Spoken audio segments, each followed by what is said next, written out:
Hey people! I had a detour in down South Cebu. Not knowing what to expect since I only researched in Google and I didn't have any contact for the tour, but that is the adventure, right? In this video, I'm going to share to you how much I have paid for the tour, how much is the tip that I paid for my local guide, and how much is the accommodation that I have rented, and the do's and the don'ts. My flight was on the same day, which is in the evening. So they let me try a new canyoneering spot since I needed a shorter but worth it adventure. At the junction, you will see a lot of tour operators which can provide you canyoneering tours. With the tour for the price of 1,500, it's already included your local guide, transportation, and a lunch after you have finished your canyoneering. And it also includes safety gears like if you don't have beach shoes, life vest, and hard hat. Going up in the mountain, you will see Osmeña Peak, the mountain on the other side. Then they can also provide you, or this local tour guide can also provide you a tour on reaching the peak of Osmeña. I will put his telephone number and name in my description box.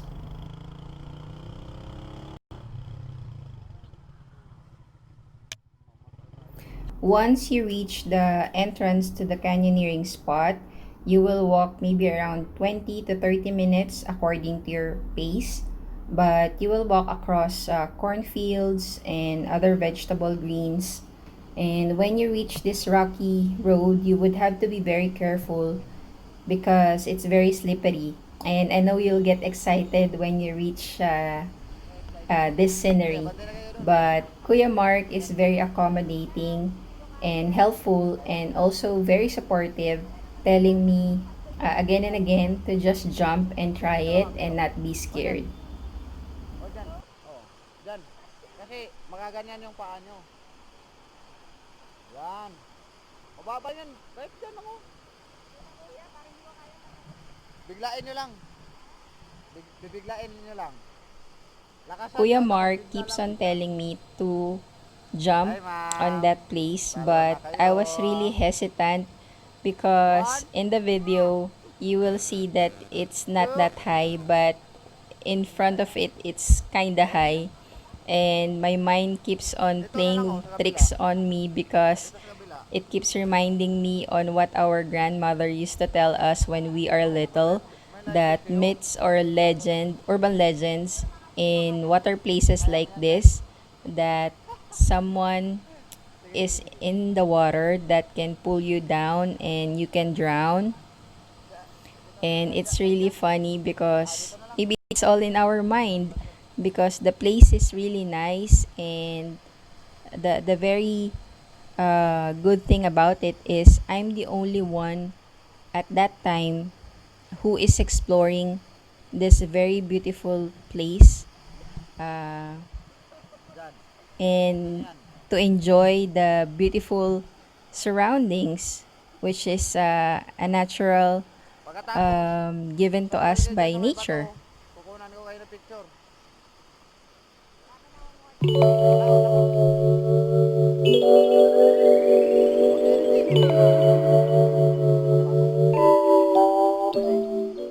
More excuses, more fun. Depende sa inyo. What did Jack tell Rose? Jump high, jump right. 1, 2, 3, jump.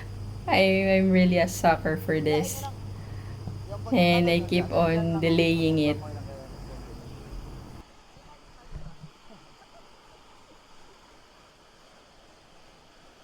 Okay, dyan. Ingat yung tuhod nyo dyan ha. Ingat yung... Wala. Okay. Ano ma'am? Sige, sige. Going back, I 1, regret 2, jumping 3, on jump. that very low Sige. place because the adventure or the 1, thrill 2, wasn't 3, that jump.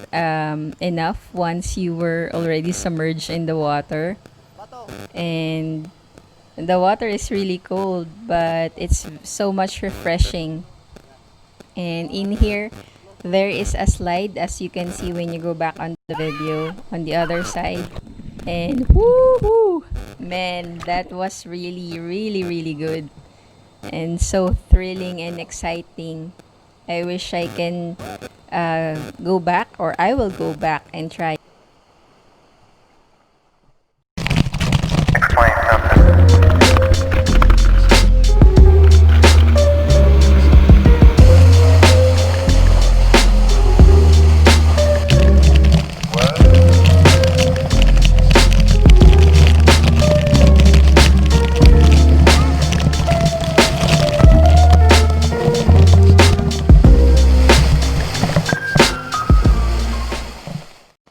Once you have break the ice, you just keep on jumping just to experience it anywhere on that place. And it's really cool because the weather is getting humid and the water is really refreshing. And this tour would uh, took us like 3 to 4 hours. And I'm very happy because I somewhat conquered my fear of heights. And I was thinking, just like in life, if you're afraid of something, like a promotion or an idea that you've been wanting to do, or just something to be proud of yourself, if you're not gonna take the big leap, when will you be able to do it if not now? So just keep on swimming and just keep on conquering your fear, so you would be able to do the things that you love and experience it. And once you're already in your old age, you would be able to tell yourself that you have experienced this such nice um, places in the world. And here you will see the falls, which is this is the longer water slide. And I was really, really thrilled and happy to experience that. And I will never forget this kind of experience because I have experienced it all by to myself. And it's something that I will gain from within my mind and heart, that I will never forget. And by the way, this is my tour guide, Kuya Mark. I will put his contact number in my description box. I hope you would be able to help him once the tourism is open. And now we are riding back to my hostel, which is like a 10 to 15 minutes ride from the junction that you have seen on the video. I also stayed at Hostel La Vista, which is farther than I thought from the other hostels that is near the canyoneering spot. But the host is very accommodating. A little bit awkward at first, but the price that he gave me was worth it also.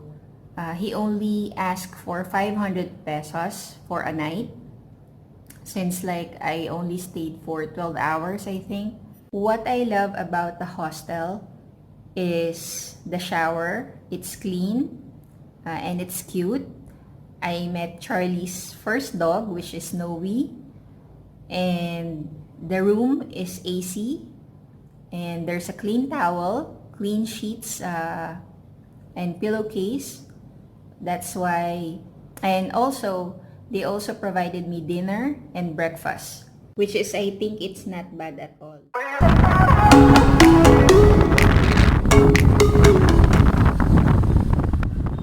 I got to Alegria from the airport. From the airport, I ride my bus, which is an airport bus, going outside to the city. And I got off at Park Mall. And then afterwards, I grab a taxi going to Cebu South bus terminal. And from there, from the terminal, I actually ride Ceres bus going to Mualbual or Alegria via Barili. And then from there, it's like a 3 to 4 hours bus ride. And then I got off at Petron, Alegria, and that is in front of my hostel. And beside that is also like a mini hotel. And to my hostel, which is, I've already told you, it's Hostel La Vista. Going back to the airport is just the same. You will just have to cross the street and just wait at the Petron gas station. There are buses that are bound going to the city. And from the city, what I did is I didn't got off at the South Cebu bus terminal, but I got off at SM City Cebu. From there, I was thinking of riding a taxi, but I was thinking of my flight because my flight is almost time. So what I did is, what a good idea is, I found the habal-habal, and then I just ride the habal-habal since I don't have a lot things to carry. I only have a backpack, which is good. So I hailed a habal-habal from SM City Cebu going to the airport.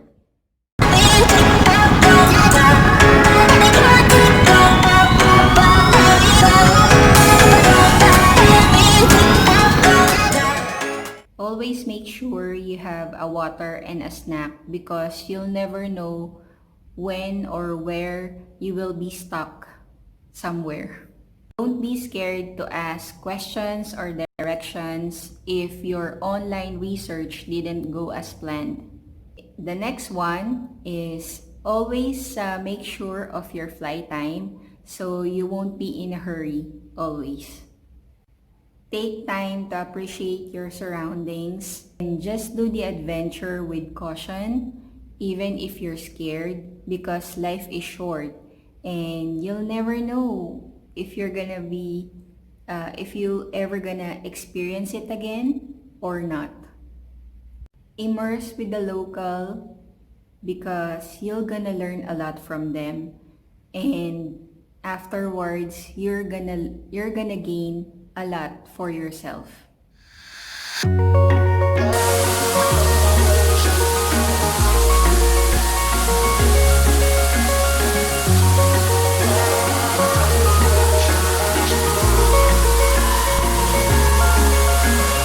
Wish I could say I was finally over you, but that's not the truth. Everyone always keep falling in love again. The fuck's wrong with them? I don't understand.